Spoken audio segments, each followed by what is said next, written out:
I find the words that the unclean spirit uses, that demon voice.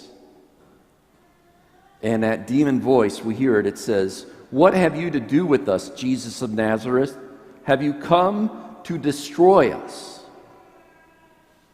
I think in particular that last line, "Have you come to destroy us?" You know that voice, I've heard that before. I've heard it in the first reading.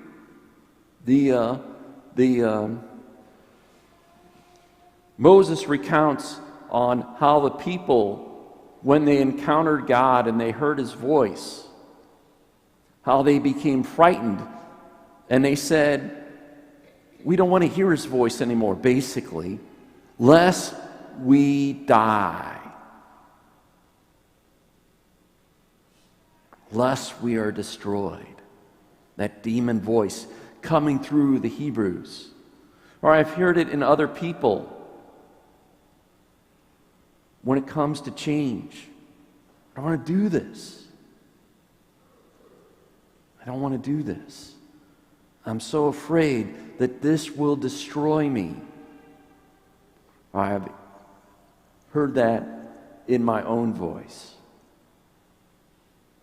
saying that at times, that demon voice. We're so afraid, or afraid of change. We're afraid to change our bad habits. We feel like we can't live without it. We'll die without it. We'll be destroyed. There'll be nothing left of us.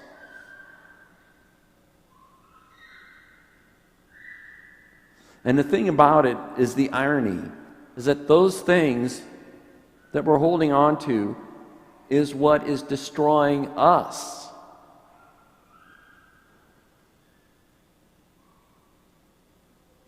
It's what's making our life crazy, isn't it? It's what's hurting us. It's what's destroying us.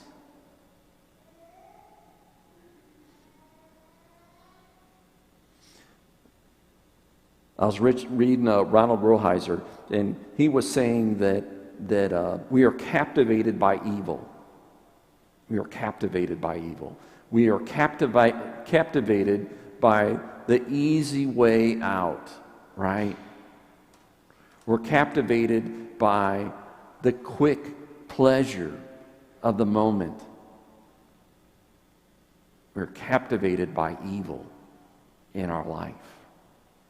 I think about that, and just as an example, materialism. Maybe you've heard me say this before, but when you look at things and material things and on TV and all that and in the stores, we get captivated. Like, if I just have this, my life will be so much better. If I just get this. And what happens? You get it, and after a couple days, that feeling wears off, right? Then you got to go buy something again, right? Think about me buying a new car, excited and all that, and then it's like it wears off after a week, and then you realize it's just a mode of transportation. And then there are those things, those spiritual things that don't look good on the outside. Spending more time praying, or going on a retreat. But those are the things that help us in the long term. Those are the things that feed us. I think about that in my prayer life. So often I'm like, I don't want this to take up my free time. I can be reluctant. I don't want this to take up my free time. I'm afraid that this is going to interfere with my life, that I might have to change. But then whenever I pray, I feel like I have more time. And I have peace, and I have quiet, and I know what I want to do now with my life a little bit more than before I prayed. And I feel rejuvenated. Have you heard the story of the wolf? The two wolves, I should say. And the story is that there's two wolves that live in us.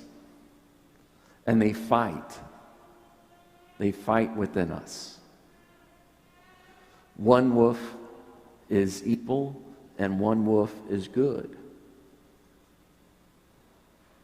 They fight. Do you know which one will win? It's the one you feed. We have these demon voices in our life. And we hear what Jesus has to say. It's so important. Jesus says, quiet, come out of him. We need to say those words of Jesus when we're having those demon voices. We need to say quiet. And then we need to replace that voice with what Jesus says and his love. Those tapes play in our heads, those demon voices, those demon tapes play in our head, and we learned them when we were younger, and we have to unlearn them. You know, those demon voices that say, you are worthless, you are unforgivable, unlovable. You've done this too many times to be forgiven.